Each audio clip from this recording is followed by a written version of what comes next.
ఇది కేవలం బీసీల యొక్క విజ్ఞప్తిని, బీసీ సంఘాల యొక్క విజ్ఞప్తిని ప్రధానమంత్రి కేంద్ర ప్రభుత్వం గౌరవించి స్పందించి వారి లోపల మనోభావాలను గుర్తించి ఇందులో వాస్తవాలు ఉన్నాయి, ఇట్లా తీసినట్లయితే రిజర్వేషన్ల ఇప్పుడు కులగణన జరిగిందనుకో, దానివల్ల బీసీ ప్రజలందరూ కూడా అర్థం చేసుకోవాలి.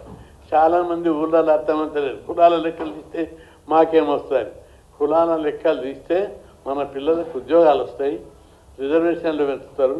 ఆ రిజర్వేషన్ల అమలును వర్గీకరణ చేసి ఇప్పుడు కేంద్రంలో ఏబిసిడీలు లేవు, ఐఏఎస్లు చిన్న చిన్న కులాలకు రావడం లేదు, మోస్ట్ బ్యాక్వర్డ్ క్లాస్కు, ఎక్స్ట్రీమ్లీ బ్యాక్వర్డ్ క్లాస్కు రావడం లేదు.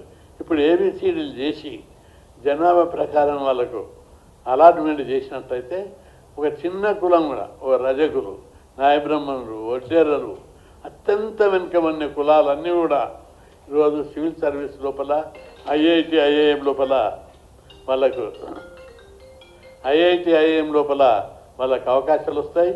కలెక్టర్లు అవుతారు, ఐపీఎస్ ఆఫీసర్లు అవుతారు, పోలీస్ ఆఫీసర్లు అవుతారు, సైంటిస్టులు అవుతారు. చిన్న కులాల నుంచి కూడా పెద్ద పెద్ద ఆఫీసర్లు కలెక్టర్ అయ్యే అవకాశం వస్తుంది. ఇంతవరకు కులగణన లేకపోవడం వల్ల పని చేయలేకపోయారు. ఇప్పుడు కులగణన అయినాక చిన్న చిన్న కులాలు, రజకులు, నాయబ్రహ్మణులు, మత్స్యకారులు, చేనేతక, ఇంకా అన్ని కులాలకు ఎవరి జనాభా ప్రకారము వారికి వస్తాయి. ఇప్పటి వరకు కొన్ని కులాలే అన్ని జాబులు కొడుతున్నాయనే ఒక అపప్రద ఉంది. ఇప్పుడు అది లేదు. ప్రతి కులానికి ఐఏఎస్ వస్తుంది, ఐపీఎస్ వస్తుంది, రాజకీయంగా కూడా పదవులు వస్తాయి. సర్పంచులు అవుతారు, ఎంపీటీసీలు అవుతారు, జడ్పీటీసీలు అవుతారు, ఎమ్మెల్యేలు అవుతారు. అట్లాంటి అవకాశాలు వస్తాయి. రెండవది, ఈ సర్పంచులు, ఎంపీటీసీ, జడ్పీటీసీలు అప్పుడు గ్రూపులు లేకపోవడం ఒకటి. ఏ నియోజకవర్గం, ఏ గ్రామం, ఏ ప్రాదేశిక నియోజకవర్గం బీసీలకు కేటాయించాలనేది లాటరీ సిస్టము పద్ధతి అన్సైంటిఫిక్గా అలాట్ చేస్తున్నారు. ఇప్పుడు జనాభా లెక్కలు తెలిస్తే, కులాల వారి జనాభా లెక్కలు తెలిస్తే ఆ కుల ఎక్కడ ఏ గ్రామంలో ఏ ఎంపీటీసీ జడ్పీటీసీ ఏరియాలో జనాభా ఎక్కువ ఉంటే వాటిని బీసీలకు కేటాయిస్తారు. కాబట్టి ఈ అడ్వాంటేజ్ ఉంది. అదేవిధంగా జనాభా ప్రకారం భవిష్యత్తు లోపల ప్రభుత్వ ఎందుకంటే మంచి రోజులు ప్రారంభమైనాయి, తప్పనిసరి ప్రధానమంత్రి గారు బీసీ వర్గానికి చెందిండు. ఆ కులాల అభివృద్ధికి నిర్మాణాత్మకమైనటువంటి చర్యలు తీసుకుంటారు. ప్రతిపక్షాలు ఏదేదో విమర్శిస్తాయి, తప్పుడు ప్రకారం ప్రధానమంత్రి యొక్క చర్యలు అడుగడుగున ఆయనకి ఇల్లు లేదు, ఊరు లేదు, కుటుంబం లేదు, భారతదేశమే ఆయన ఇల్లు. అటువంటి యోగి, నిజాయితీపరుడు, నిస్వార్థపరుడైనటువంటి ప్రధానమంత్రి దేశానికి ఉండడం ఈ దేశం యొక్క అదృష్టం. ప్రపంచం లోపల భారతదేశం తలెత్తుకొని అగ్రదేశంగా కనిపించేటటువంటి రోజులు తీసుకొచ్చారు. ఒకప్పుడు భారతదేశం అంటే పేద దేశం, బీదరిక దేశం. అమెరికాలకి వెళ్ళి గోధుమలు దిగుమతి చేసుకొని పంచుకుంటుంది, వేరే దేశాలకి వెళ్ళి బర్మాకి బియ్యం తెచ్చి పంచుకుంటున్న రోజు చూసినాం మనం. ఈరోజు ప్రపంచ దేశాలకి అన్నం పెట్టే స్థాయికి భారతదేశం ఎదిగిందంటే అది నరేంద్ర మోడీ ఘనత అని చెప్పి ఈ సందర్భంగా మనం అందరం గ్రహించాలి. అంతేకాదు, ప్రపంచ దేశాలలో పర్యటిస్తున్నప్పుడు నరేంద్ర మోడీకి దేశ ప్రధానులు, ప్రపంచంలో ఉన్నటువంటి ఆ దేశ అధ్యక్షుడే ఎయిర్పోర్ట్లో వచ్చి పాదాభివందనం చేస్తున్నారంటే ఎంత గొప్ప వ్యక్తిత్వం ఉన్నాడో అర్థమవుతుంది. కాబట్టి మన దేశ కీర్తి ప్రతిష్టలు, మన దేశ గౌరవాన్ని ప్రధానమంత్రి నరేంద్ర మోడీ పెంచారు. ఇంకొక విషయాన్ని ఇక్కడ గమనించాలి. మనకు ఈ కొంత అసమానతలు ఉన్నాయి. మాస్టర్ మైండ్స్ కామర్స్ చదవాలనుకునే 10th ఇంటర్ విద్యార్థుల తొలి ఎంపిక. సంపద లేని అసమానతలు, సంపద పెంచి సమాన భాగాలు పంచుకుంటే అర్థం ఉంటుంది. మొట్టమొదట దేశ సంపద, దేశ సౌభాగ్యాన్ని అగ్రదేశంగా తీర్చిదిద్దడానికి ఆర్థికంగా, సంపద పరంగా అన్ని రకాలుగా దేశాన్ని అభివృద్ధి చేసి ఆ తర్వాత ఈ కులాలకు భారతమాత ముద్దు బిడ్డలైన బీసీ, ఎస్సీ, ఎస్టీలకు వాటాలు చేయడానికి ఆయనకు ఒక విజన్ ఉంది. ఆ విజన్ ప్రకారం ఆయన పోతున్నాడు. అందులో భాగమే కులాల వారి లెక్కలు తీశారు. ఇప్పటి నుంచి మనం అందరం ఎక్స్పెక్ట్ చేయాలి. మన వాటా ప్రధానమంత్రి గారు ఇవ్వడానికి బాట వేశాడు. మన వాట మనకి ఇవ్వడానికి ఆయన బాట వేశాడు. కాబట్టి మనకు మంచి రోజులు వస్తాయని చెప్పి బీసీలు అర్థం చేసుకోవాలి.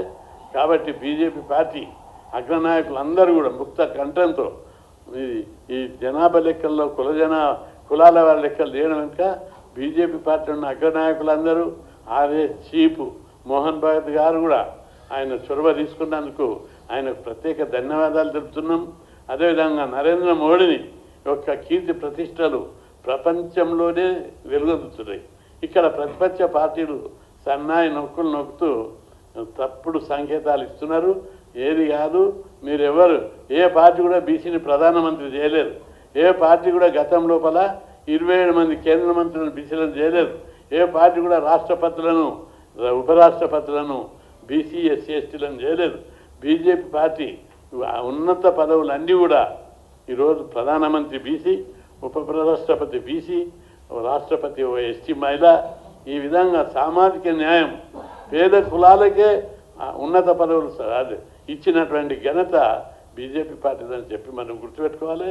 కాబట్టి ఈ విషయం లోపల బీజేపీ పార్టీకి అందరూ మద్దతు ఇవ్వవలసిన అవసరం ఉంది. బీసీ సంఘాలకు, బీసీ నాయకులకు విజ్ఞప్తి చేస్తున్నా, పార్టీలకు అతీతంగా కులాలకు అతీతంగా సమావేశాలు ఏర్పాటు చేసి ప్రధానమంత్రికి మనం అందరం కృతజ్ఞతలు తెద్దాం. అన్ని కుల సంఘాలు జిల్లా స్థాయిలో సమావేశాలు ఏర్పాటు చేసి ప్రధానమంత్రి చేసినటువంటి ఈ గొప్పతనాన్ని గురించి హర్షం వ్యక్తం చేస్తూ ఆయనకు లేఖ పంపుతూ మళ్ళా మన డిమాండ్లు ఏమున్నాయో ఇంకా మన కొన్ని డిమాండ్లు ఉన్నాయి. అవి తీర్చడానికి ఇప్పుడు ఎట్లయితే జనగణన సడన్గా ప్రధానమంత్రి అనౌన్స్ చేసిండో మన ఇంకా 2-3 డిమాండ్లు ఉన్నాయి. కేంద్రంలో ప్రత్యేక మంత్రిత్వ శాఖ పెట్టి జాతీయ స్థాయిలో తెలుగు రాష్ట్రాలు ఉన్న మాదిరిగా హాస్టళ్ళు, గురుకులాలు, fees reimbursement, scholarship, study circle, కార్పొరేషన్లు వీటిని ఇతర రాష్ట్రాల్లో పెట్టాలని కూడా మనం డిమాండ్ చేస్తున్నాం. ఈరోజు తప్పనిసరి ప్రధానమంత్రి గారు మొన్న కలిసినప్పుడు కూడా అదే చెప్తాడు. అమిత్ షాకు 1 మంత్ కింద కలిసినప్పుడు చెప్పారు, సార్ బీసీల డిమాండ్ మేమేం అడుగుతున్నాం, మేము భారత మాత ముద్దు బిడ్డలం, మా వాట మాకు అడుగుతున్నాం. ఆయన అన్నాడు, బీసీ ప్రధానమంత్రినే బీసీని చేసినాం, మీరు ఏది అడిగితే అది ఇవ్వడానికి ఆయన సిద్ధంగా ఉన్నాడు. మేమేమి అడుగుతున్నాం, చదువు కావాలి, విద్య కావాలి, ఉపాధి కావాలి, ఉద్యోగం కావాలని అడుగుతున్నాం. ఇవి తప్పు కాదు కదా అని చెప్పి మేము అడుగుతున్నాం. భారతదేశంలో 70 కోట్ల మంది బీసీలను, ఇతర కులాలను అభివృద్ధి చేయకుండా భారతదేశం అభివృద్ధి అగ్రదేశంగా రూపొందని కూడా ప్రధానమంత్రికి విన్నవించడం జరిగింది. భవిష్యత్తులో ఇప్పుడు పునాది పడ్డది, బాట వేశారు. ఈ బాట ప్రకారం భవిష్యత్తు లోపల చట్టసభల రిజర్వేషన్లకు, కేంద్ర స్థాయిలో విద్యా ఉద్యోగాలలో సమాన వాటా, చదువుకోవడానికి హాస్టళ్ళు, గురుకులాలు, ఫీజు రియంబర్స్మెంటు, స్కాలర్షిప్ అన్ని రాష్ట్రాల్లో కూడా ఏర్పాటయ్యే అవకాశం లభిస్తుంది. ఇప్పటికే ప్రధానమంత్రి గారు భారతీయ బీజేపీ అధికారంలోకి వచ్చిన తర్వాత కేంద్ర స్థాయిలో జాతీయ బీసీ కమిషన్ ఏర్పాటు చేసి దానికి రాజ్యాంగబద్ధమైన హోదా కల్పించారు. రెండవది, అన్ని కులాలకు వాటా లభించాలని జస్టిస్ రోహిణి కమిషన్ను నియమించి కేంద్రంలో ఉన్నటువంటి రిజర్వేషన్లను ఏబిసిడి వర్గీకరణకు ఏర్పాటు చేశారు. ఇప్పుడు జనాభా లెక్కలు రాందడే ఏబిసిడి జీవో వెంబడి వెళ్తుంది. అదేవిధంగా అత్యంత వెనుకబడిన కులాలకు ఐఐటి, ఐఐఎం లోపల ఫీజు రియంబర్స్మెంట్, స్కాలర్షిప్ ఇవ్వాలని ఆల్రెడీ డిసిషన్ తీసుకున్నది.